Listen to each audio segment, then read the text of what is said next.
Hi, in this video I'm going to use one of my favorite pastimes to illustrate a feature of human behavior which can affect how we are around people, particularly in the world of work, but also our loved ones and the people around us. So my pastime, the one I'm talking about, is trying to solve the Times Cryptic Crossword Puzzle, something which requires a lot of mental dexterity and perseverance and a willingness to change one's mind about what a clue in the puzzle might represent. So what I've done here is I've chosen one particular puzzle from the puzzle book. Here it is, the Times Cryptic Crossword Puzzle book number 22, and I've taken from that one particular puzzle where a clue just made me think about the issue in human behavior. And the point about the cryptic crosswords is that they are not meant to be what is the name of the first man who landed on the moon and so on. They are deliberately written to hide what it is they want you to write into the grid. They're written in a way which uses the English language and knowledge of English culture, English words, in such a way as to frustrate you as you try to find out what word to put into the grid. So I'm going to illustrate this with one of the clues, explain a little bit about how these crosswords work, and then I'm going to bring in the particular human behavioral aspect towards the end. So up there on the screen you can see that I've taken puzzle number 14 from the book. The clue is 23 across, which is this one going across here, and there are 12 spaces to fill in, and the clue goes like this: number in ocean, returned by nymph, collected by worker, which is just wow, what does that mean?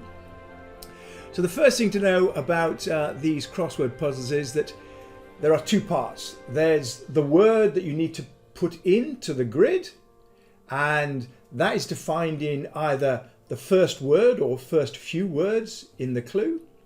And then after that, there are the bits that tell you how they jiggle the word up in order to arrive at the answer.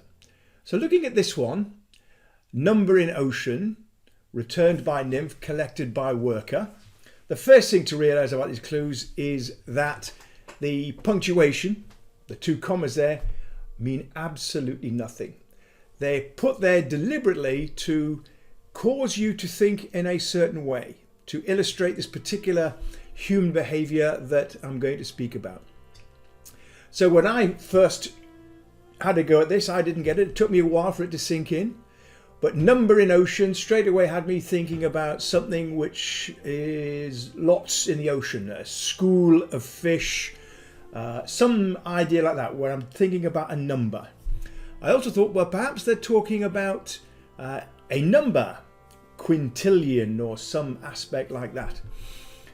Now, then once you've sat on a word, once you've decided what you think that word is, you then go to the rest of the clue and try to make it fit. So in this case, the words that I had in mind, quintillion was one of them, returned by nymph, collected by worker. I just could not make those fit in with the word that I'd chosen. So let's just take a look at how the Times setters set up their clues. First of all, the word returned can actually mean a word, once you've got it, is turned upside down. It's flipped to go backwards. Collected by could mean that the first word gets put inside the other word. It literally gets collected into the word that you're looking for.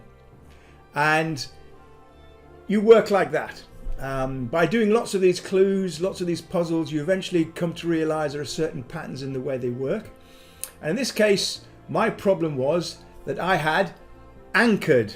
That's the behavior I'm talking about. I had anchored on number, when in fact what I needed to do was think about another way you could say that set of letters in English, and that is you could make the B silent and you have number, something woo that makes you numb without feeling, or someone that does that to you. And straight away then you can start to see that I could be talking about something to do with anesthetics before you have an operation. And sure enough, it works out that the answer is going to be anesthetist. And the way you get that answer out is to think like number is number. So that's the word we're looking for, anesthetist. Ocean, returned. So a word for ocean that we can flip back. And that's going to be the word sea, S-E-A. Turn it upside down, you get A-E-S. And then a nymph. Here the crossword depends on you knowing a little bit about culture, gods and nymphs and other demigods and so on. So there's a nymph called Thetis, who is in fact the mother of Achilles. And when you see these crossword puzzles, the word worker at the end usually means a bee or an ant.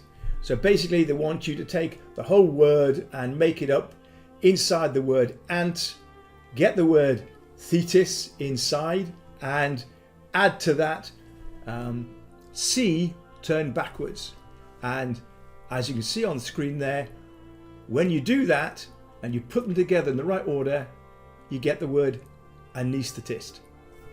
Mean stuff. People do these for fun. So I mentioned there also I'm talking about a psychological phenomenon which I called anchoring.